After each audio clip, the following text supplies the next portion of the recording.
atau melihat dengan sebelah mata itu memang bisa berbahaya ya. Padahal sebenarnya kadang-kadang orang yang kita tidak perhitungkan justru bisa lebih hebat dari kita. Atau anak-anak bisa juga lebih hebat dari kita. Tapi kita, wah anak-anaknya itu dan seterusnya. Tapi ada seorang ibu baru pulang dari gereja, bawa anaknya perempuan, mungkin kelas 2 atau kelas 3 lah itu, ke pastoran. Jadi, kata pastor, salam. Siapa namamu? Maria. Wah, polos ya, mukamu polos sekali. Kayak Maria lah. Kayak orang kudus kau. Datang mamanya, pastor, lihat dulu mukanya itu memang polos. Tapi banyak kali tipu-tipunya itu. Hah? Dia diam aja. Banyak, apa? Hari ini aja udah 2 kali aku ditipu katanya. Hah? Apa? Gini pastor, tadi di sekolah minggu, saya pikir mengajar moral lah, supaya dia lebih peka terhadap bagaimanakah kebaikan. Jadi saya kasih, ini uang 5.000, ini uang 1.000. Yang mana nanti kau berikan untuk persembahan, kolekte. Oke, mana? Saya mau melatih dia katanya. Saya tanya tadi, berapa? Yang mana kau beri? Iya. Saya dengar katanya, kalau kau memberi haruslah dengan senang hati.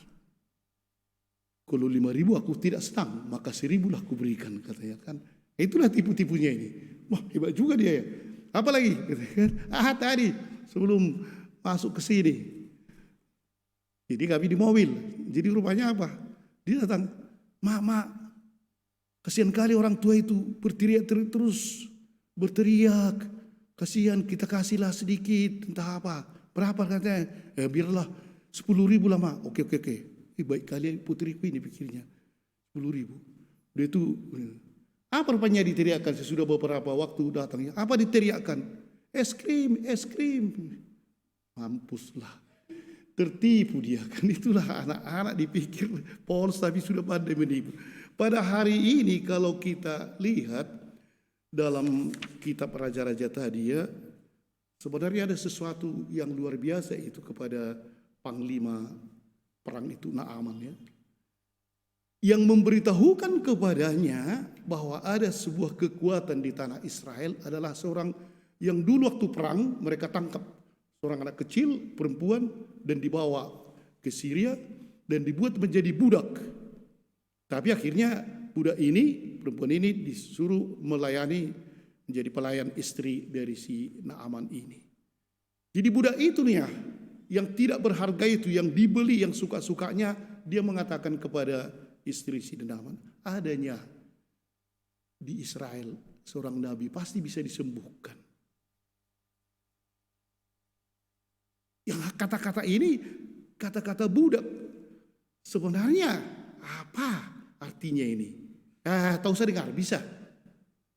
Tapi justru kata-kata budak ini, gadis ini, mereka tangkap dengan terbuka.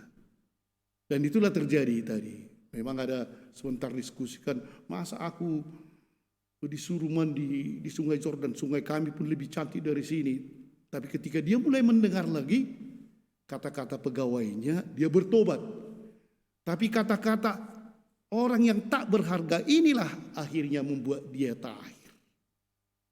Memang para bapak dan ibu, kalau dikatakan menganggap enteng, bisa itu berbahaya. Bisa. Artinya, kalau kita merasa ya, bahwa kita lebih hebat, atau menganggap enteng sesuatu, contohlah bisul, enggak apa-apa itu. Terus dibiarkan, padahal bisa membawa maut. Menganggap enteng, sangat berbahaya. Atau kita katakanlah sikap angkuh, menganggap sepele segala persoalan, akibatnya memang tawaran dari orang bisa hilang. Atau dia botoi, itu pula yang mengatakan. Begitu juga kepada Allah.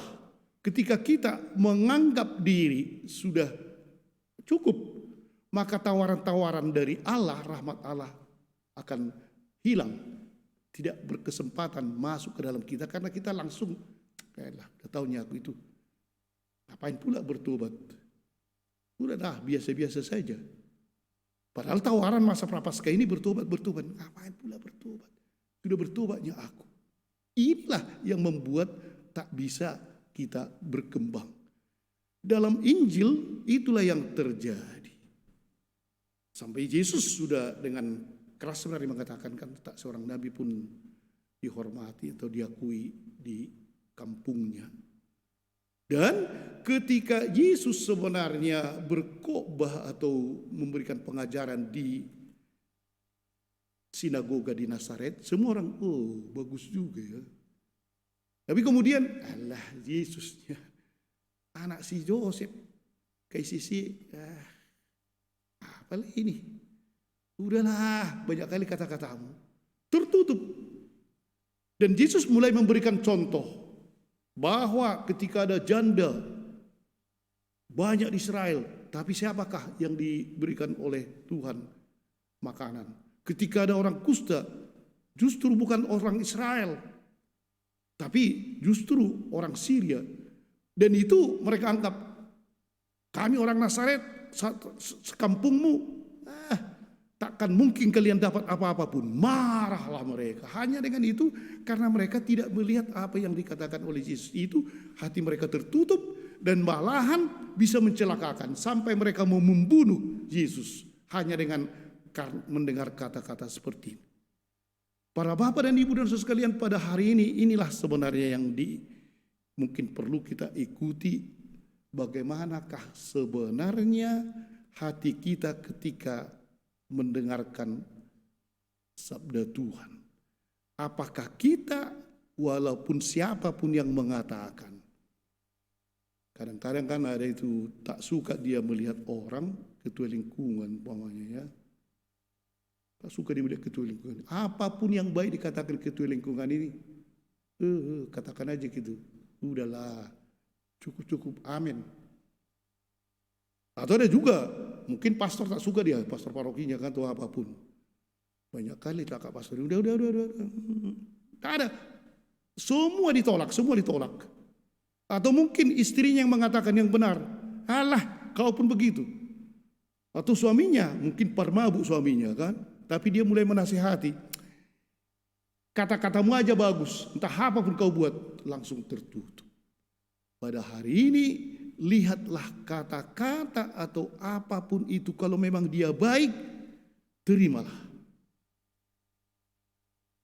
Jangan kita akhirnya menutup diri, itu baik tapi karena orangnya begini atau karena suasana hatiku tidak terbuka, tolak.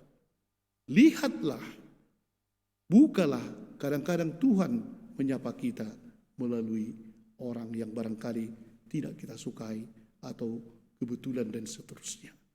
Ketika kita membuka hati, maka kusta kita akan sembuh. Dan musim kering akan ditutupi oleh Tuhan dengan musim hujan. Amin.